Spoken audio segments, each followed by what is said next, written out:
viernes en la tarde a esta charla que de verdad espero sea interesante, tal vez conflictiva, ¿por qué no? Igual desde el conocimiento surge de cualquiera de esas corrientes.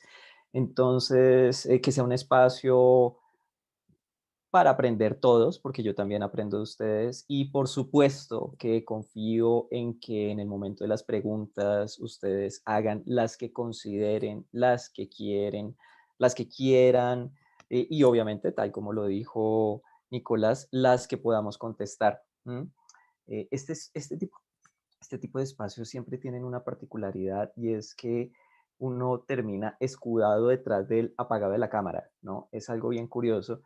Eh, y eso lo he visto porque también soy docente, ustedes lo escucharon, eso lo he visto mucho con los estudiantes como la excusa para no preguntar tampoco. ¿No? Y precisamente creo que estos medios virtuales son la oportunidad para que preguntemos. Es decir, ya no tenemos al docente, ya no tenemos a los compañeros que nos van a comer con la mirada. Entonces aprovechamos esta ventaja de la virtualidad para acercarnos a otros y que no ocurra lo contrario, distanciarnos más los unos de los otros. Creo que no tengo mucho más que decir frente a cuál va a ser el tema de esta sesión del día de hoy. Ustedes ya lo conocieron muy bien a través de las redes sociales. Hoy vamos a hablar de perfilación criminal. Es un tema que vengo desarrollando desde hace muchísimo tiempo. Si ustedes me preguntan si lo quieren saber y si no, en este momento pueden ir a prepararse el cafecito de la tarde y si no, se enteran del chisme.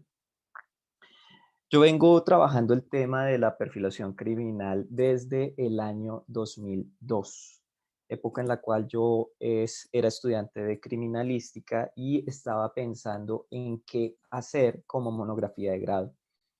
Sin embargo, pasó algo o ocurre algo muy particular y es que la idea de la monografía de grado mm, surgió precisamente de todo lo que me había llevado a estudiar criminalística, que fue que la curiosidad que me generaba, que me producía muchas noticias que yo veía en los medios de comunicación. En esa época estoy hablando la televisión, la radio, el periódico. ¿No?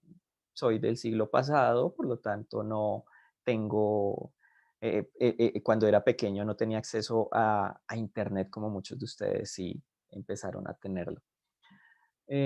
Siempre tuve esa curiosidad de por qué ciertas personas hacían ciertas cosas, hablando de delitos, cómo era posible que descuartizaran a alguien, que lincharan a alguien. El caso del Bogotazo para mí siempre ha representado un enigma completo del comportamiento humano. Bueno, enigma en el buen sentido, porque se puede explicar desde diferentes corrientes, pero el evento como tal, el linchamiento, por ejemplo, de Juan Roa, el presunto asesino de Gaitán, significó para mí un hito que me fue generando mucha curiosidad. Y esa curiosidad, a medida que fui creciendo, me llevó a revisar libros de psicología cuando yo estaba en el bachillerato, a tratar de entender qué era la criminalística. Y bueno, llegando al punto que nos convoca, poco a poco fui conociendo algo de lo que era la tal llamada perfilación criminal. Y me di cuenta que quizás por ahí era el sendero que yo podía recorrer para responder esas preguntas que incluso desde niño me venían acompañando. Ya después pensé que la psicología me podría dar las respuestas, pero, y aquí pongo unos puntos suspensivos a propósito de lo que vamos a ver más adelante en esta charla. ¿Por qué el silencio de los inocentes? ¿Por qué tratarla? ¿Por qué traer a colación esa película, que de hecho es un libro inicialmente escrito por Thomas Harris? Es la segunda parte de una trilogía, de la original trilogía. Em, por una sencilla razón. Cuando uno piensa en el silencio de los inocentes, obviamente uno tiene en mente dos figuras particulares, la de Clarice, representante del FBI, pero específicamente candidata a ingresar a la unidad de ciencias del comportamiento, como se llamaba en esa época, del FBI, la encargada de realizar perfiles criminales, ¿m? De perseguir a quienes, pues aquí viene el antagonista en la película, de que de hecho eran dos, ¿no? Dos asesinos en serie, uno que se convirtió casi en un símbolo de la cultura pop, Hannibal Lecter. Después vinieron series y bueno, hay de todo, toda una simbología detrás y alrededor del personaje. Pero esta película marcó un hito porque reflejaba primero, de alguna manera, lo que era la perfilación criminal. Segundo, se estaba arraigando en hechos ciertos.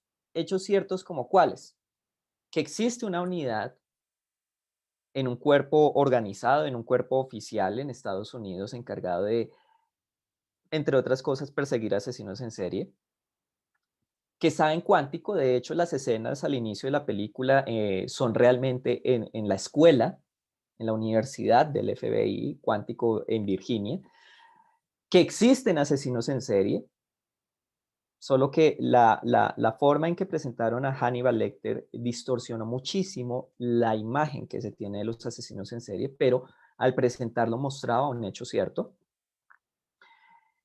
Y ya, paré de contar. ¿Mm? Hasta ahí los hechos ciertos. De ahí en adelante vinieron las libertades creativas. Sin embargo, a partir de esta película en los 90, si no estoy mal, esta película esta semana estaba cumpliendo los 30 años, eh, representó, llevó al mundo algo denominado perfilación criminal, con todos sus imaginarios posibles.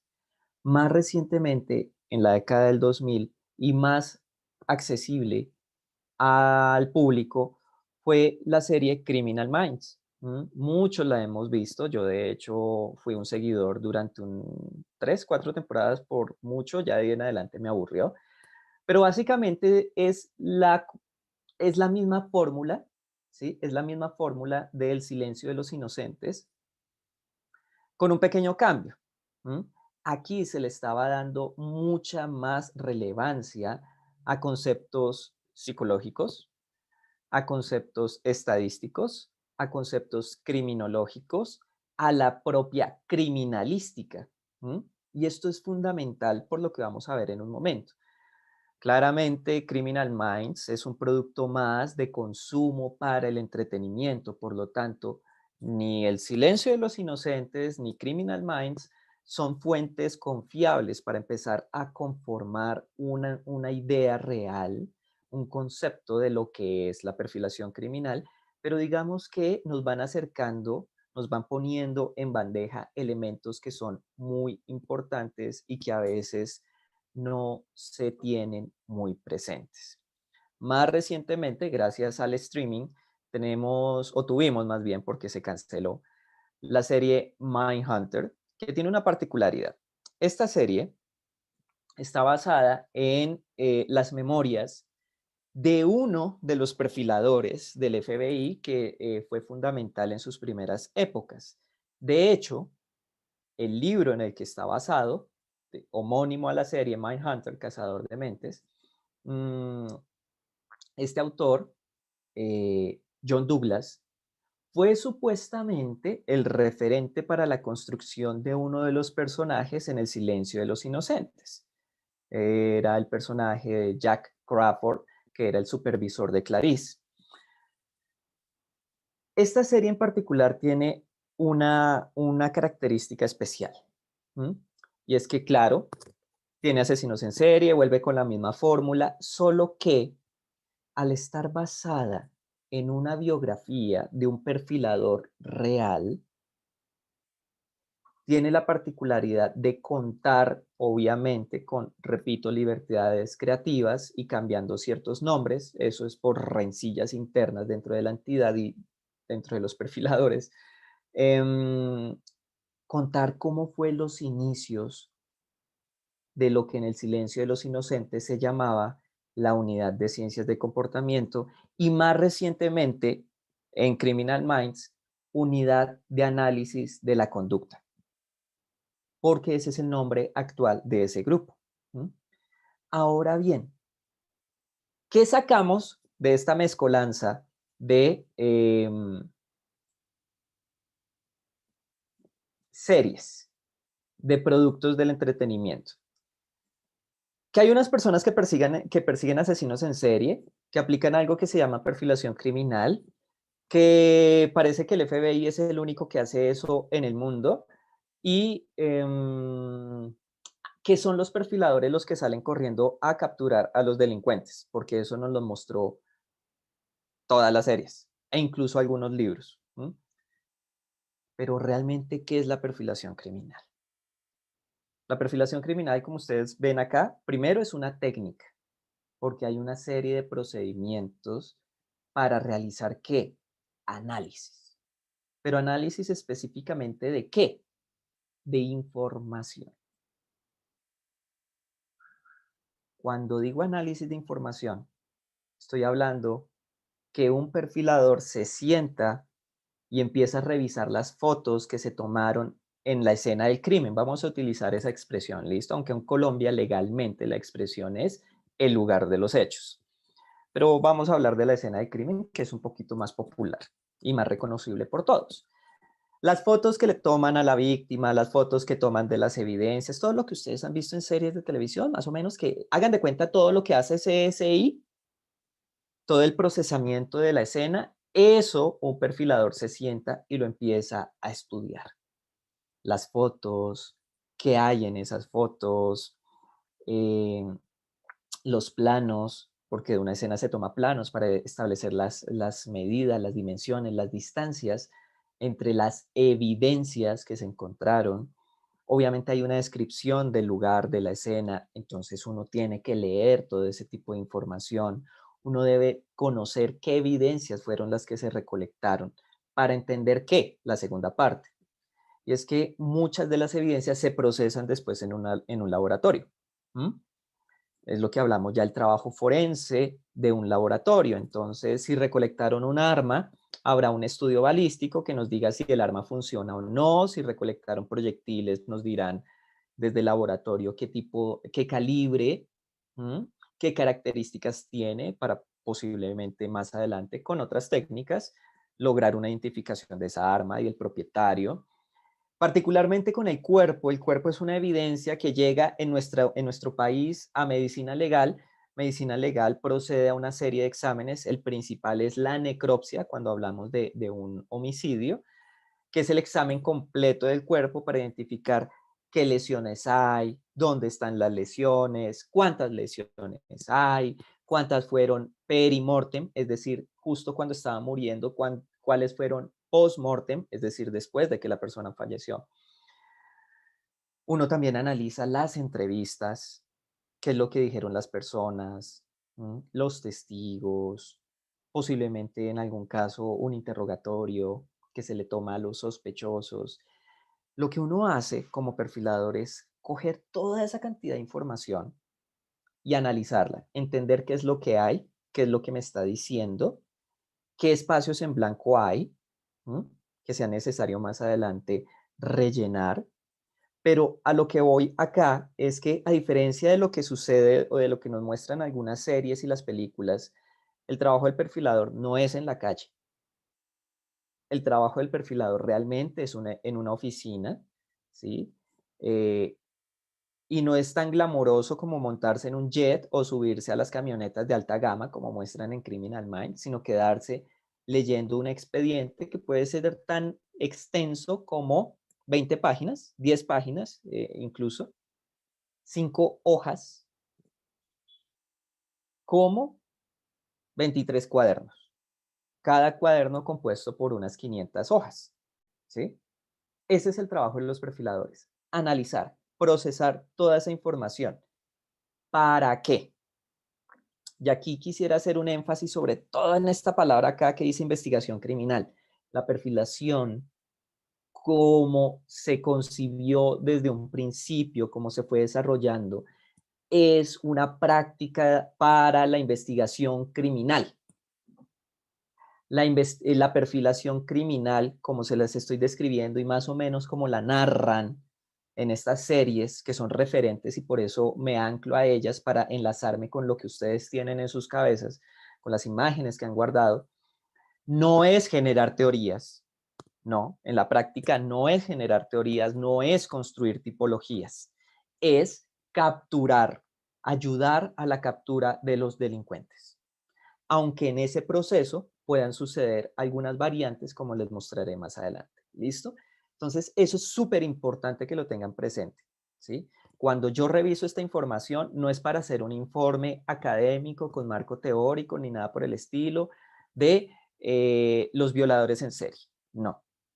Yo estoy analizando esa información. ¿Para qué? Para empezar a traer a la superficie aquellos elementos que me indiquen cómo es el agresor. ¿Listo? Procesen un poquito el asunto. Cuando digo cómo es el agresor, básicamente me estoy refiriendo a que se trata de una descripción. El perfil es una descripción. ¿Listo? Veamos esto por un momento. Para un perfilador, en ese proceso de análisis, es fundamental entender tres pilares. Es decir, la información debe caer en tres pilares principales. La información de la víctima, y aquí estaríamos hablando de la victimología.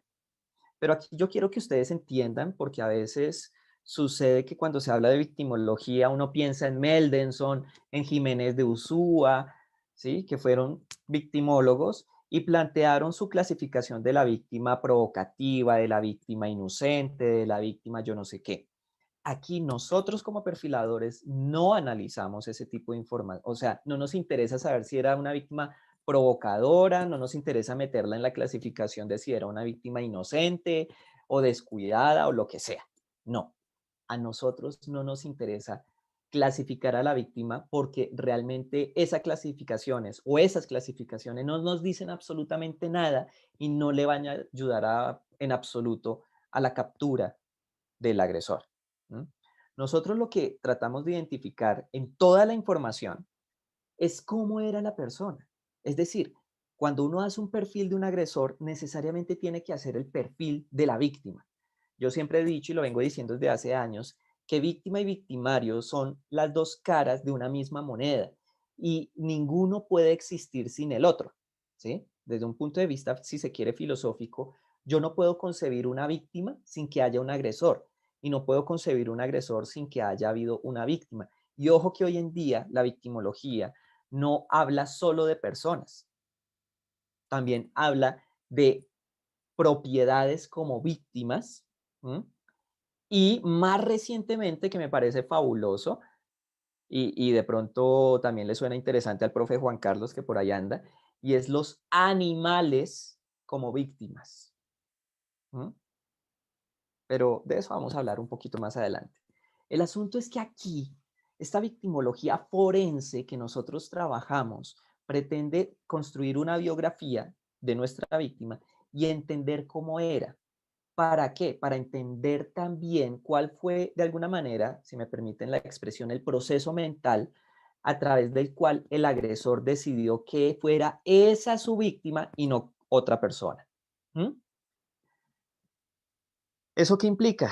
Que en la victimología necesitamos saber quiénes eran los amigos, si tenía pareja, en qué trabajaba, a qué dedicaba el tiempo libre. Eso sonó como a canción de Manzanero, pero pues es más o menos la idea. Em, Qué hobbies tenía, si tenía algún tipo de adicción, si tenía algún tipo de conflicto con alguna persona. Todo ese tipo de información es fundamental para nosotros porque nos permite establecer que unos niveles de riesgo. Esos niveles de riesgo nos permiten a su vez entender qué tanto se expuso el agresor para atacar a esta víctima en particular. Y en este punto yo quisiera señalar que a diferencia de muchos procedimientos investigativos, desde la técnica de la perfilación, podría, me atrevería a decir que es en esta en la que mayor importancia y reconocimiento, importancia y reconocimiento se le da a la víctima, porque necesitamos realmente de ella, de lo que le sucedió, para entender a quién la atacó. ¿Listo?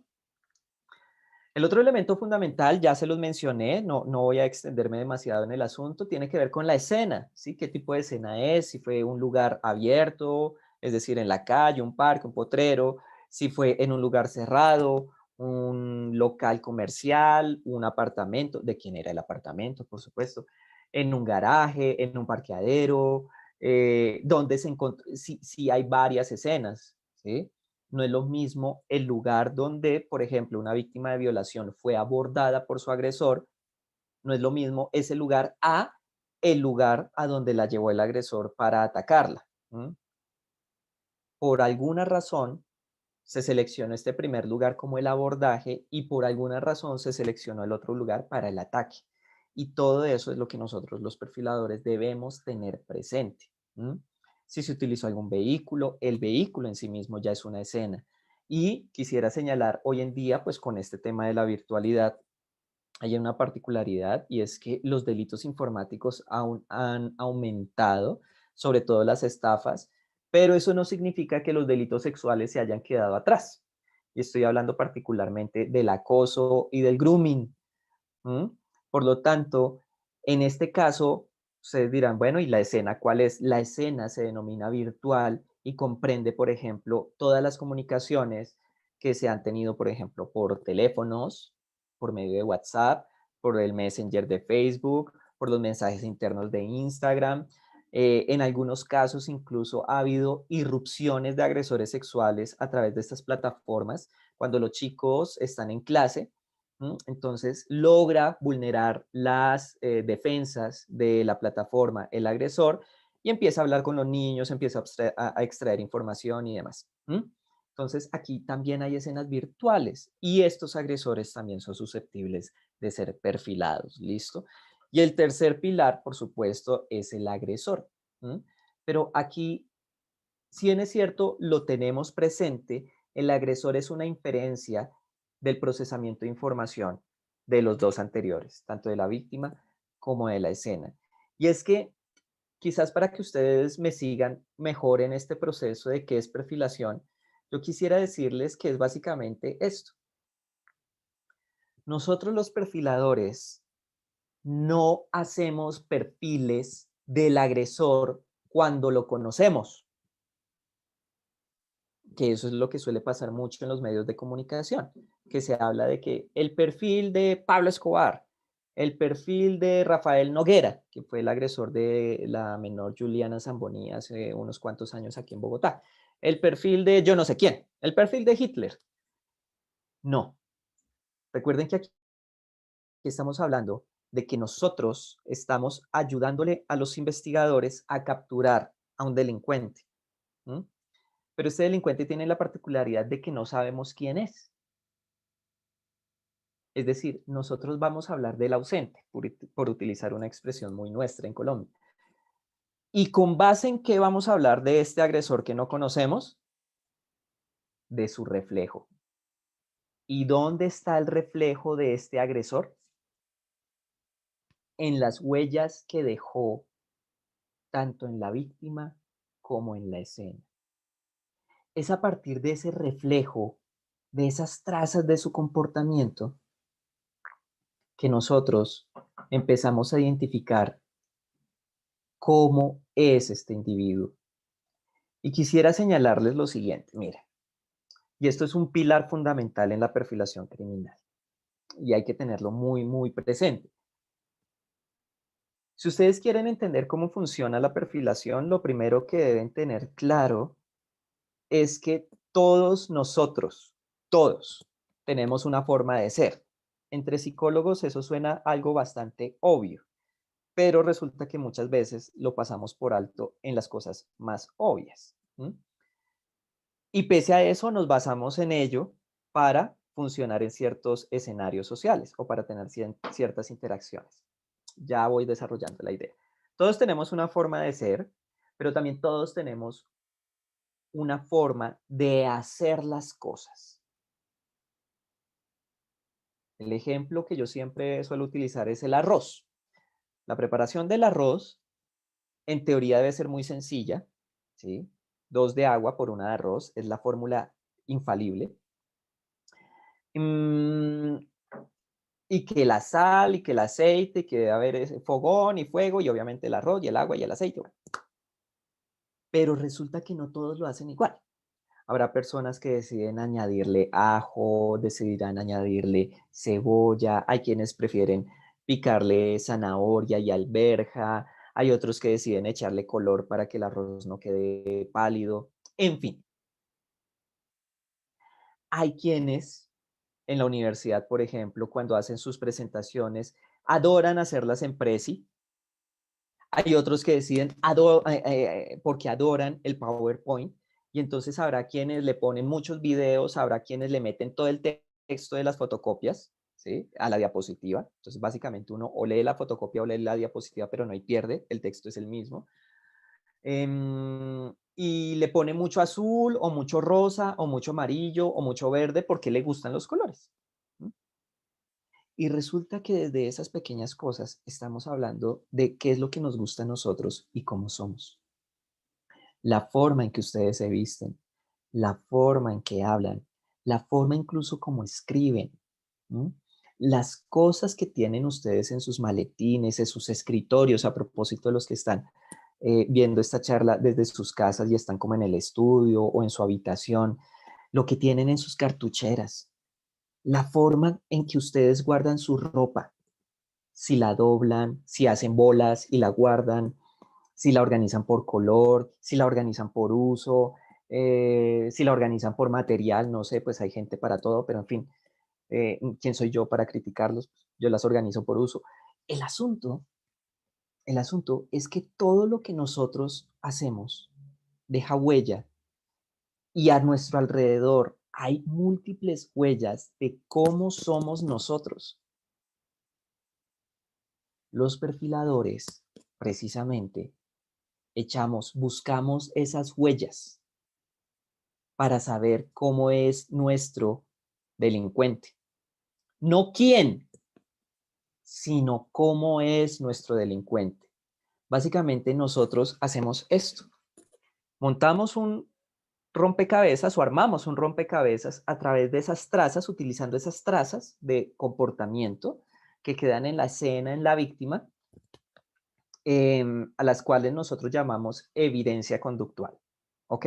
Esa es la denominación técnica de ese constructo que nosotros buscamos en el protocolo de necropsia, en las fotografías, en las entrevistas, en los videos, incluso en los resultados de los exámenes de balística, de toxicología. Todo eso nos va dando pistas para ir armando este rompecabezas.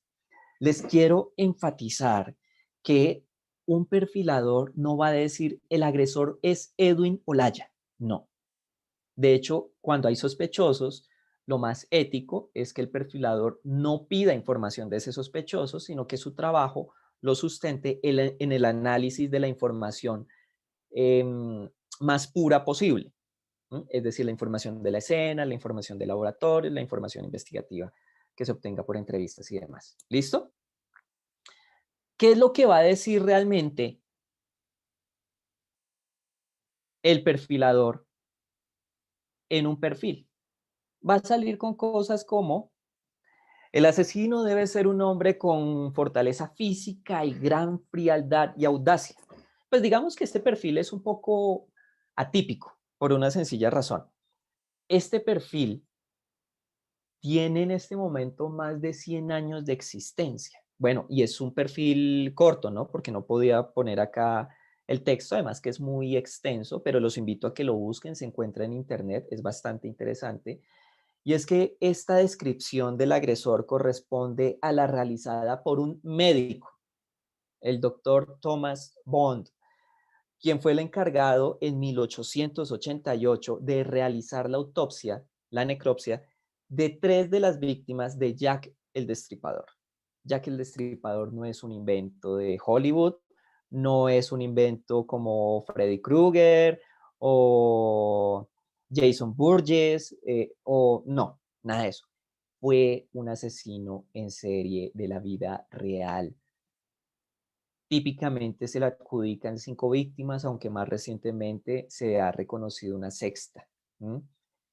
Su último ataque fue el 9 de noviembre del 88 y de ahí en adelante no se volvió a tener conocimiento de él. Pero la cuestión que quiero cimentar acá es que a través de la observación de lo que Jack había hecho en 3 víctimas, porque el doctor Bond no tuvo acceso a otras, eh, él pudo inferir, es decir, recolectó esa evidencia conductual y infirió cómo podía ser el agresor. ¿Mm? ¿Qué características debía tener? Más recientemente en Nueva York hubo un caso muy sonado, es bien interesante además, que se convirtió en un hito. Es decir, a partir de este caso es que la perfilación se empezó a llamar perfilación, ¿ok? Cuando lo hizo el doctor Thomas Bond, a duras penas estaba apareciendo la criminalística. Es más, 1888. Si mis clases de primer semestre de la universidad no me fallan, ni siquiera existía la psicología como psicología. Y si me falla la memoria, discúlpenme, es que lo vi hace rato. Es decir, el primer laboratorio de psicología todavía no estaba constituido. ¿Mm? Y hablábamos de fisiología y de frenología y de cosas médicas esencialmente. Entonces, este caso fue el del bombardero loco, ¿Mm? El Mad Bomber.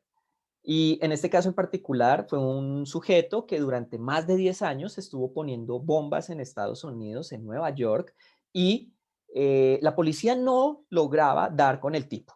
No sabía quién era. ¿Mm? Y a alguien de la policía se le ocurrió decir, vea, este tipo está loco, venga, pidámosle ayuda a un psiquiatra. Sí, la asociación que se hace, ¿no? Los imaginarios culturales. En este caso resultó algo afortunado. En la medida en que este psiquiatra, el doctor James Brussel, en 1952, hizo lo que ya les comenté. Estudió las cartas, estudió las bombas, porque no todas explotaron. Entonces vio cómo estaban fabricadas, entendió cuál era la técnica detrás de cada una de ellas, analizó el contenido de las cartas, porque el tipo dejaba cartas en los lugares donde dejaba las bombas o las mandaba al periódico.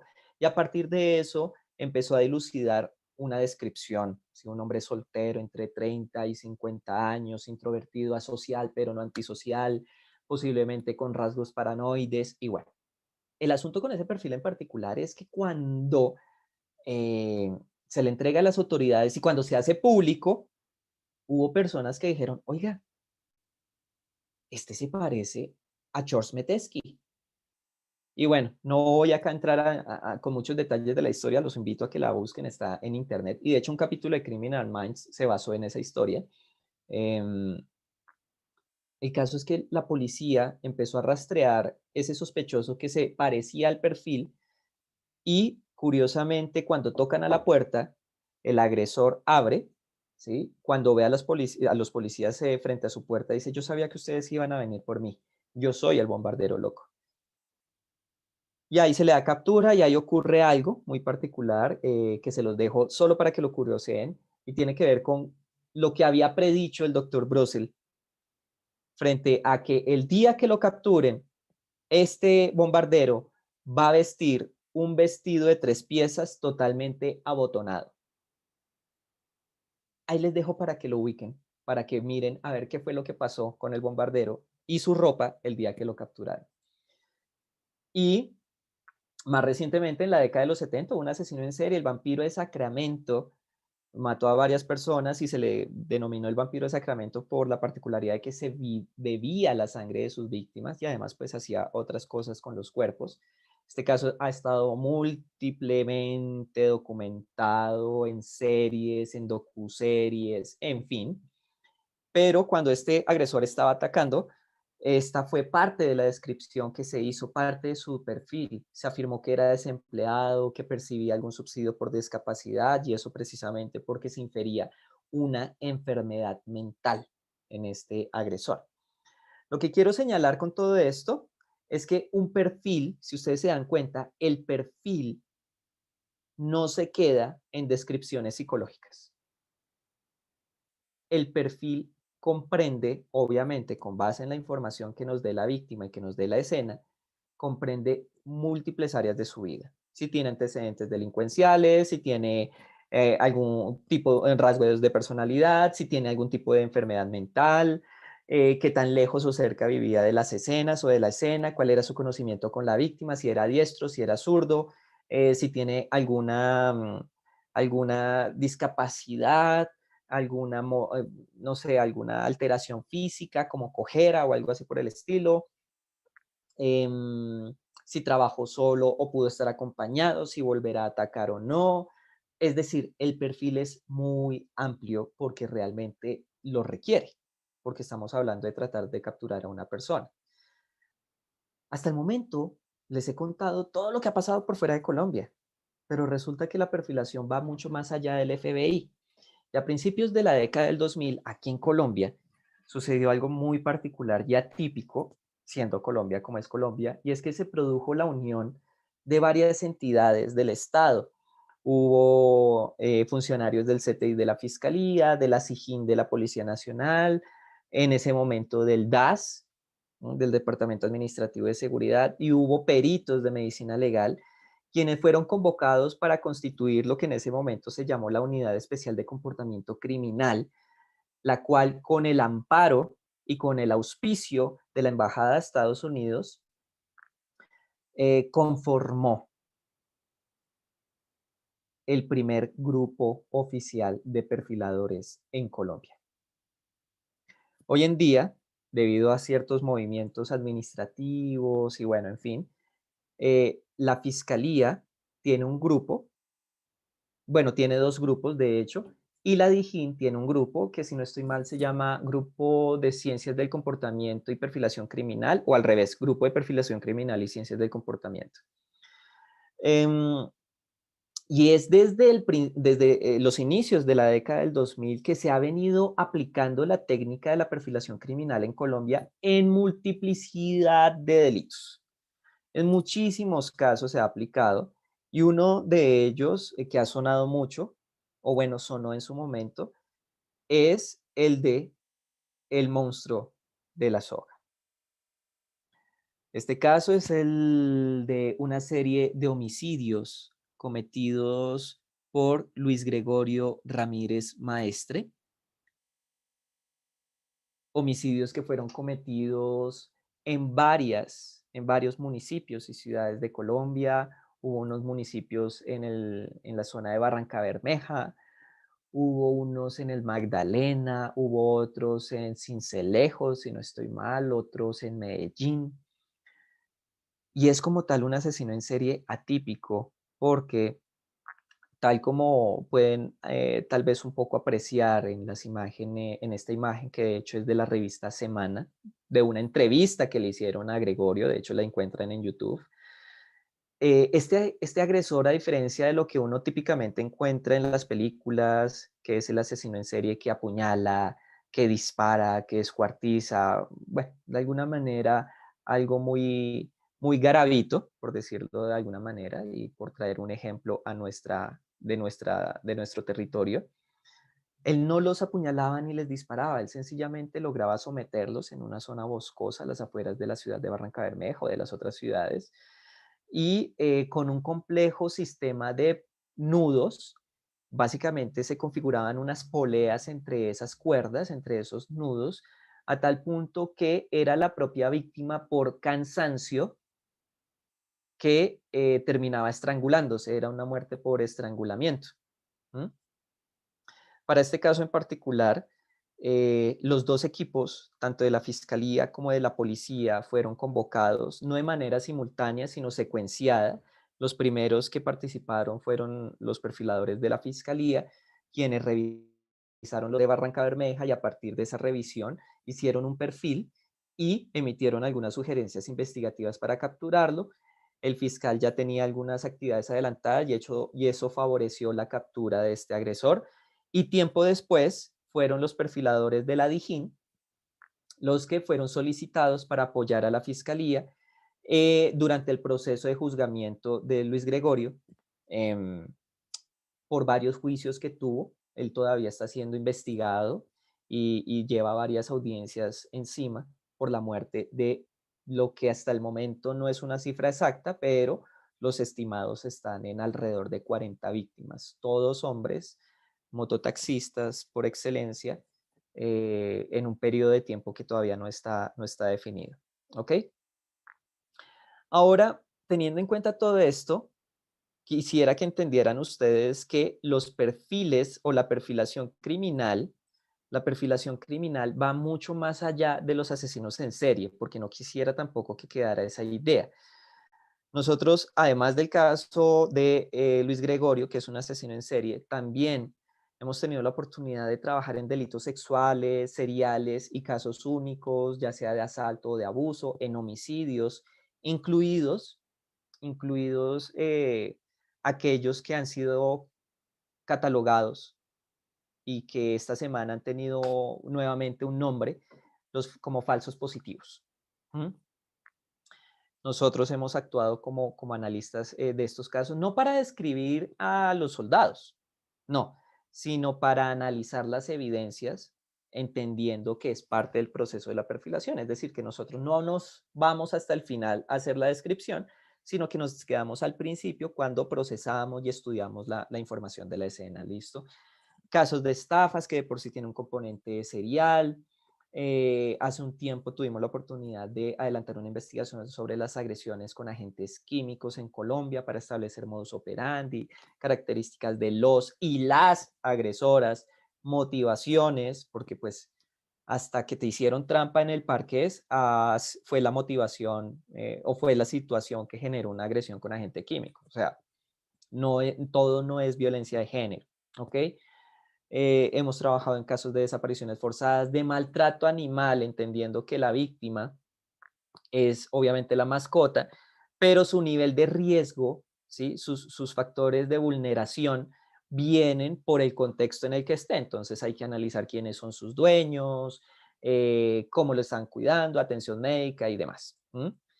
Y también hemos tenido la oportunidad de acompañar reconstrucciones. Por la mirada que tenemos del caso, nos piden que vayamos a una diligencia que se llama reconstrucción, que es básicamente ahora con el equipo de criminalística e investigadores, ir al lugar de los hechos y paso a paso ver cómo sucedieron los eventos, ¿sí? Para identificar posibles falencias, cosas que quedaron pendientes, ¿m? Algo que no se había tenido en cuenta antes, bueno, en fin. Nosotros, varios de nosotros, estamos analizados en análisis de lenguaje no verbal, particularmente yo lo estoy, y eso a mí en particular me permitía apoyar la toma de las entrevistas, ¿sí? Es decir, no todo lo que dice la persona lo dice con sus palabras, también lo dice con su cuerpo, y eso es importante también tenerlo presente. Y en casos muy excepcionales, a nosotros nos han pedido que apoyemos la preparación de testigos, es decir, conocemos el caso, conocemos las evidencias, conocemos la dinámica judicial y por el conocimiento que tenemos del comportamiento humano, nos piden que podamos asesorar cómo abordar a un testigo para llevarlo a juicio, qué ejercicios hacer, por ejemplo, para manejar ansiedad o ira, ha pasado, de modo que el testimonio de la persona sea lo más fluido posible. ¿Ok?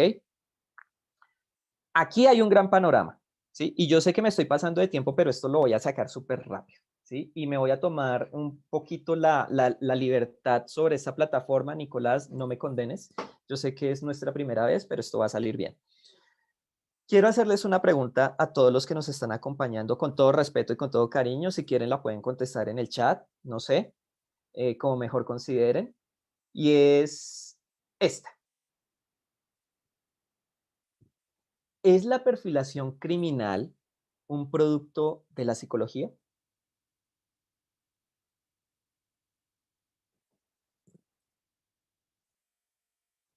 ¿Ustedes qué piensan? Reflexionen un poco también sobre lo que les he contado, ¿de acuerdo? ¿Qué opinan? Como es una pregunta cerrada, entonces válido que las respuestas sean abiertas o cerradas. ¿Mm? Dice Catherine, aquí estoy leyendo, que por la historia descrita del psiquiatra, dice que no. ¿Quién más se arriesga a contar, a dar su opinión frente a si la perfilación es un producto de la psicología o no? ¿Sí o no?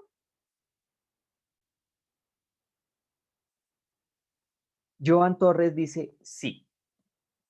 Alba Areli dice no, es una técnica criminológica. Steven dice no, Carolai dice no, Laura dice sí, y Lane dice no, Laura Delgado dice sí, María José dice no, esto está súper, súper reñido. Silvana, Silvana dice quizás se podría considerar multicausal, es decir, síntesis de muchos factores. Jennifer Paola dice con mucho énfasis no. Pues ok, yo les agradezco muchísimo a los que se arriesgaron a compartir su opinión. Digo arriesgar, aunque en realidad no había riesgo. Aquí no había el profesor que mirara feo ni nada por el estilo. Pues bueno, yo les voy a compartir mi opinión. No. Sí, Vox, tienes toda la razón. No. La perfilación criminal tiene mucho más que la psicología. Yo les voy a decir algo. En televisión hemos visto a muchos profesionales diciendo que tal o cual detenido es un psicópata, pero resulta que en la vida real nosotros no andamos con una etiqueta aquí en el pecho o en la frente diciendo, hola, mi nombre es Edwin, soy un psicópata o soy esquizoide, soy dependiente, ni ustedes con la etiqueta diciendo, hola, soy obsesivo compulsivo, tengo rasgos obsesivos compulsivos, hola, tengo esquizofrenia. No. Por lo tanto, cuando yo digo que un perfil es resultado de la psicología, es porque no estoy entendiendo todavía, ¿sí? No estoy entendiendo la magnitud de lo que implica estudiar el delito. Yo les quiero, no voy a esperar las respuestas, obviamente por tiempo, porque estoy súper volado. Discúlpenme, nunca lo logro con los tiempos. Quienes están por ahí me conocen, saben que siempre tengo mis fallas, pero quiero decirle algo con todo cariño a mis colegas como psicólogos, ¿sí? Y a mis futuros colegas, es decir, a esos psicólogos que están en formación. Quisiera que por favor me indicaran estas manchas de sangre. ¿En qué semestre de la carrera se las enseñaron a analizar?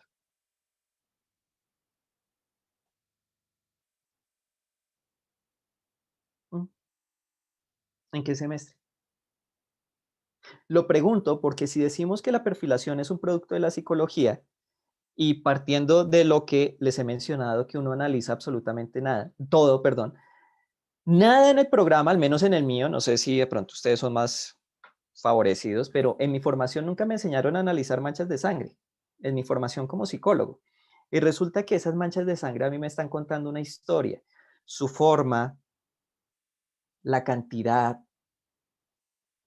su ubicación. A mí me va a dar pistas, me va a decir cuál fue el movimiento entre la víctima y el victimario. Si la víctima duró un tiempo en una posición y luego la cambiaron de lugar o cambiaron su posición. Si el agresor era el que estaba herido. Si el agresor iba caminando o iba corriendo. Y a partir de esa reconstrucción es que yo tengo la oportunidad de identificar, entre comillas, cuál era el estado mental de uno y del otro. Si yo veo sangre por todo lado y veo, por ejemplo, mucha sangre en la víctima, sangre que ni siquiera es de ella, ¿yo qué puedo pensar? Que hubo mucha lucha. La lucha me da un referente de las circunstancias psicológicas de la víctima e incluso del agresor. Pero yo no puedo llegar a eso si no entiendo esto. Asimismo, si yo no entiendo tampoco esto, que esto es un diagrama de anatomía topográfica, yo no tengo los elementos suficientes para, por ejemplo, identificar cómo fue la trayectoria de una bala, vamos a utilizar la expresión bala, que es aceptada en otros países, porque hay personas de otros países, aunque en Colombia la expresión es proyectil, la expresión, el término técnico es proyectil. Yo no puedo, sin conocer esto, ¿sí? Sin conocer a este muñequito y sus planos anatómicos, sagital, transversal, coronal y bueno, en fin, yo no puedo entender cuál fue la dirección que tomó ese proyectil en el cuerpo. ¿Mm? Y resulta que esa dirección en el cuerpo me puede dar pistas, por ejemplo, de cómo fue la forma en que el agresor le disparó. Si lo puso de rodillas, lo acostó, estaba huyendo, pero eso es gracias a esto. Por lo tanto, en psicología ¿En qué semestre vieron esto? Y en consecuencia, en psicología, ¿en qué semestre vieron balística? Mi conclusión es que, dada la interdisciplinariedad que exige la perfilación criminal, es decir, aquella que nos habla de ir a perseguir a un delincuente que está activo, suministrando una descripción para que los policías puedan orientar su investigación, no es un producto de la psicología. Claro que sí, claro que me va a dar, la psicología y la psiquiatría me va a dar mucha información sobre el comportamiento humano, pero yo también necesito entender cosas de antropología, yo necesito conocer biología, genética, toxicología, forense, balística, yo necesito conocer de estadística además, y yo sé, psicólogos, eso nos da muy duro, yo no sé si por acá habrá la excepción que se flipa con los números y con la estadística, pero a mí me hizo llorar. Pero bueno, mis traumas los trataré por fuera de este escenario. Lo que quiero decir es que en los perfiles se requiere tener información de muchísimas áreas del conocimiento, porque es que el delito, ojo, nosotros no estamos analizando, y pilas con esto, nosotros no estamos analizando el estado mental de un agresor, estamos hablando de que estamos analizando un delito para comprender cómo es el agresor. A mí no me interesa si es psicópata o no, a mí me interesa es capturarlo. Que su psicopatía puede tener implicaciones para más víctimas, por ejemplo, o en el momento en que se le capture, eso es diferente. Pero, ¿cómo hago para buscar al psicópata si no tiene el letrero del psicópata? ¿Mm? Pero así como me sirve la psicología, me sirven otras áreas de conocimiento, medicina, bueno, sería infatigable, muy fatigoso realmente mencionarlas ahorita todos. Por eso es que yo considero que los perfiles realmente hacen parte de la criminología.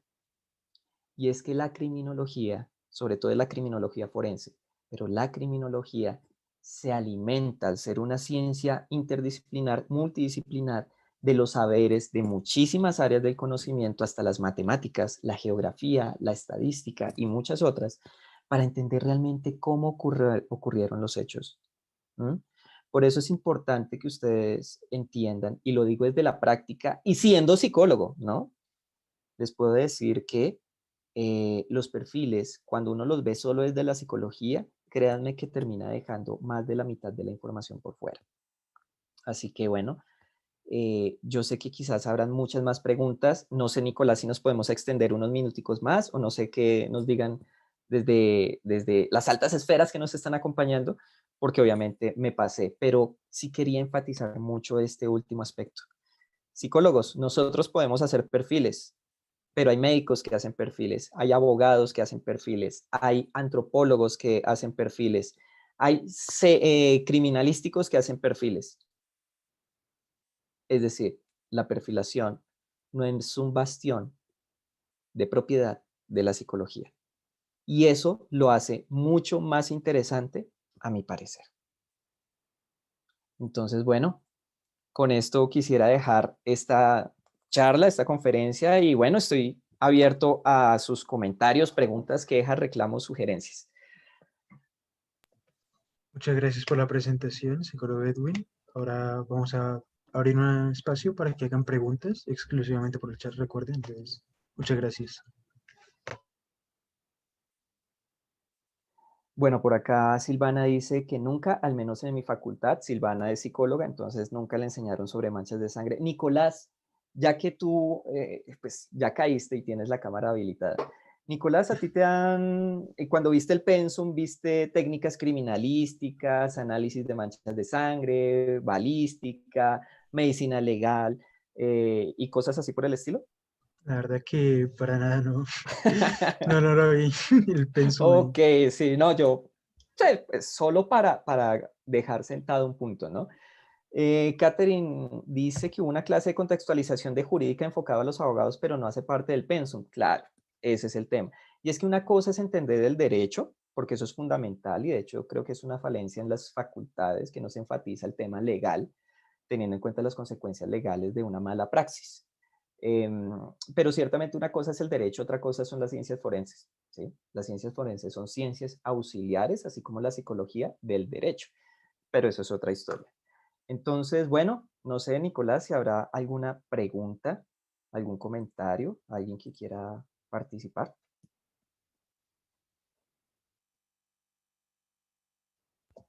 Igual me gustaría preguntar por mi parte si consideras que hay como unas áreas del conocimiento que tienen más incidencia en la perfilación.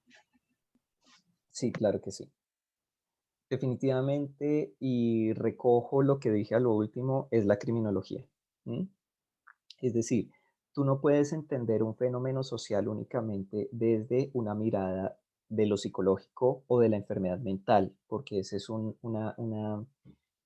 digamos que es un imaginario bastante enraizado, y es que quienes cometen delitos, sobre todo delitos muy atroces, están locos. ¿Sí? Pues etiqueta no clínica, perdónenme ahí la frivolidad, pero resulta que nada más alejado de eso.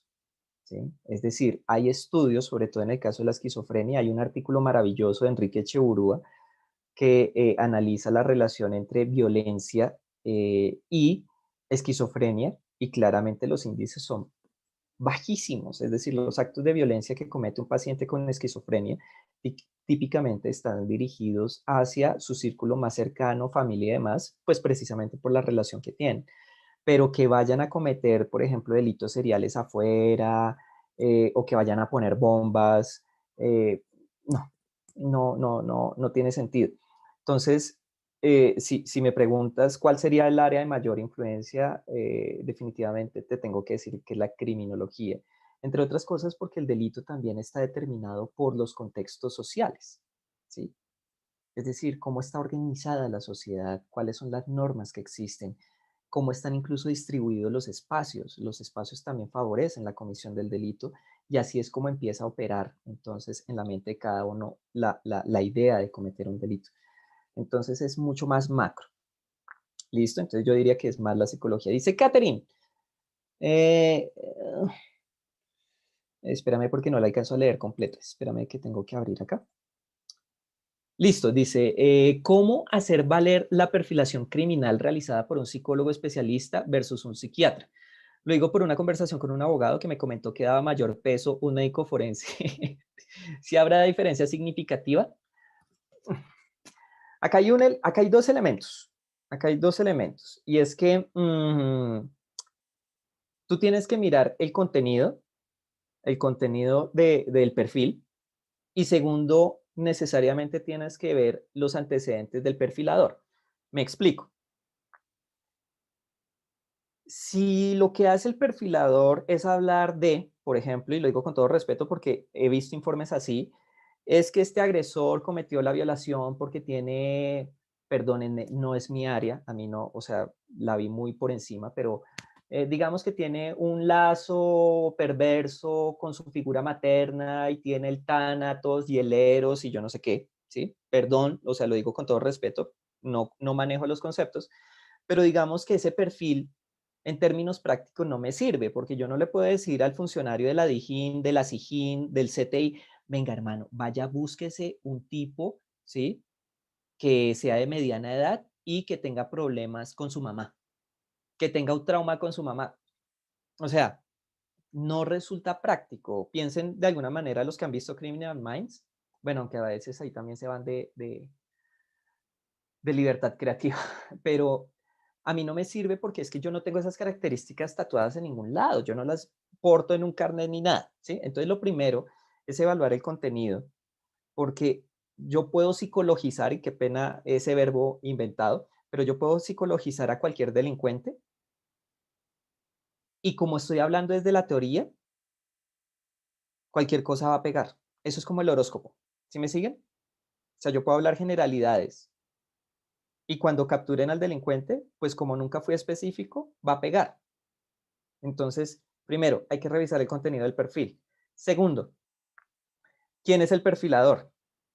Como ya les dije, y es algo que he venido diciendo desde hace muchísimo tiempo, un perfilador de la vida real debe tener conocimientos en ciencias forenses. Porque te repito, tú puedes ser psicóloga, pero explícame, por ejemplo, un informe de genética forense, que además es de los más enredados que he leído en muchísimo tiempo, porque además habla de probabilidades, es decir, ellos sí se tomaron en serio la estadística. ¿Sí? Ellos no van a decir, no, sí, usted es el papá, o el perfil del agresor es el perfil que recolectamos en la víctima. No, ellos lo van a plantear en términos de probabilidad matemática, estadística, perdón. Entonces, eso eso no son conceptos, eso no son manejos que uno pueda darle desde la psicología. Por lo tanto, si tú ves en la hoja de vida, sí, puede ser un gran psiquiatra, puede ser un gran psicólogo, pero si no entiende, si no tiene la formación para entender las evidencias, mi pregunta sería, cómo va a construir un buen perfil?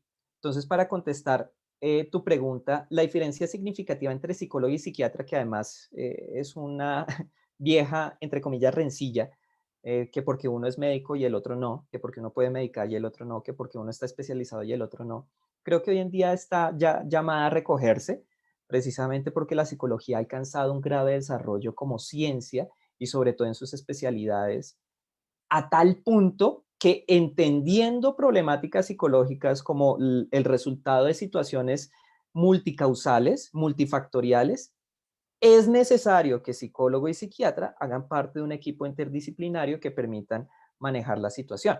Entonces, si quieres conocer, más bien, para sintetizar, la diferencia significativa entre el perfil de uno y el perfil del otro es qué tan serio y qué tan útil resulta uno, el perfil del uno y perfil del otro, con base en la formación que tenga el uno y del otro, más allá de que sean psicólogos o psiquiatras. Porque lo mismo yo podría decir, un perfil de un abogado que tenga conocimientos en psicología, en criminología, en estadística, en criminología ambiental, en medicina forense, básicamente se va a llevar, perdónenme la expresión, por los cachos al informe del psicólogo o del psiquiatra. Pregunta Dana. Y una pregunta, ¿en psicología forense se desglosa mucho mejor la perfilación criminal o se desarrolla por completo en criminología? Se desarrolla por completo en la criminología. De hecho, recuerda que la psicología forense, si bien es cierto, va a aportarle, va a brindar respuestas en un escenario judicial, sus respuestas van a ser parciales al hablar de perfiles, por lo mismo que les acabo de mencionar. Su lectura de la escena va a ser parcial, va a ser corta, ¿sí? Entre otras cosas porque si vemos con mucho detalle la historia de la psicología forense o los estudios de la psicología forense se anclan en el estudio del sujeto que ya tenemos, sea una víctima, sea un indiciado, sea un imputado. ¿No? Es decir, ya los conocemos y sobre ellos es que se aplica una serie de procedimientos para responder responder unas preguntas particular que requieren ser o que son objeto de discusión en dentro del marco del proceso legal, del proceso penal. ¿Mm? Pero no más. Y es que ese es el problema. Pues obviamente yo no vengo aquí a atacar a ningún autor, pero aquí es cuando vemos en muchos textos cómo la perfilación criminal em, termina siendo el resultado de, por ejemplo, algo que creo que fue Miguel Ángel Soria, que configuró como psicología criminal. ¿Mm? Hay otro autor, no recuerdo quién, que habla de la psicología criminológica y ahí mete los perfiles. Esta perfilación, este tipo de perfilación del que estamos hablando, ¿sí? Eh, y yo, la verdad, lo veo como un intento de amarrar algo que en realidad es inamarrable porque no están las bases epistemológicas, conceptuales, realmente para que desde la psicología criminal o desde la psicología forense o desde la psicología criminológica se pueda hacer el trabajo que se hace en la perfilación criminal. ¿Sí? Ya por los argumentos expuestos. Y curiosamente, quiero compartirles para aquellos que quieran continuar curioseando y debatiendo, que hay un psicólogo y además criminólogo de nombre Vicente Garrido, pues es casi una leyenda, una eminencia en el tema de la perfilación criminal, y él es de los que dice, esto no es de la psicología, Esto es de la criminología y explica por qué con un desarrollo teórico con autores desde hace años, en Europa principalmente, donde más allá de lo que yo pueda explicar, él señala que esto de la perfilación es criminología forense. ¿Listo? ¿Qué otra pregunta hay, Nicolás? Jorge García pregunta, ¿qué funciones cumple el psicólogo jurídico forense aparte de trabajar como perito? Bueno, hay un texto bastante interesante, te lo recomiendo, Jorge. Ay, en este momento se me olvida. Algo así como psicología forense en el ámbito del sistema penal oral acusatorio, algo así. Fue lanzado por la editorial de la Universidad Santo Tomás. Y bueno, ahí narra claramente cuáles son los alcances del psicólogo forense y por supuesto el primordial es el de perito, ¿sí? Es el que más se le ha requerido, pero también ahí plantea la posibilidad de que el psicólogo jurídico sirva como asesor del equipo legal, por ejemplo, para la toma de entrevistas, más o menos lo que nosotros hemos hecho como perfiladores. En este libro lo plantea también como una alternativa para los psicólogos forenses y tiene todo el sentido del mundo en la medida en que se tiene un conocimiento más profundo sobre procesos cognitivos fundamentales, atención, memoria, sensación, percepción, que hay que tener presentes al tomar una entrevista. Hablan de preparación de testigos, habla de la figura del testigo experto, ¿sí? Que es diferente del perito testigo, porque una cosa es cuando tú haces un informe para responder una pregunta particular solicitado por una parte y obviamente las respuestas que das tienen que ver con el caso de manera directa, pero un experto, cuando te llaman como testigo experto, tú básicamente vas a dictar clase en el juicio porque se requiere tu conocimiento y que ilustres al juzgado frente a una situación, no frente al caso, ojo, sino a una situación específica. Por ejemplo, recuerdo hace muchos años se citó como testigo experto a un psiquiatra para hablar sobre qué era la motivación humana, porque la motivación era parte fundamental de la teoría del caso de la fiscalía, en este caso en particular. ¿Ah? Entonces, a lo que voy es que hay muchos roles y por eso a las personas que a veces me consultan por mis redes sociales, oiga, es que yo no puedo ser perito, no quiero ser perito, ¿qué otras cosas puedo hacer? El escenario es amplio. El tema es que se vayan abriendo porque en mi percepción, y esto ya es una opinión muy personal, creo que la psicología forense se ha cerrado al tema de los peritazgos, de los peritajes, perdón, y esa es una forma quizás reduccionista de ver el aporte que se puede dar de la psicología forense, que claramente está muy marcado por las demandas del mercado, pero eso no significa que no se puedan hacer otras cosas diferentes.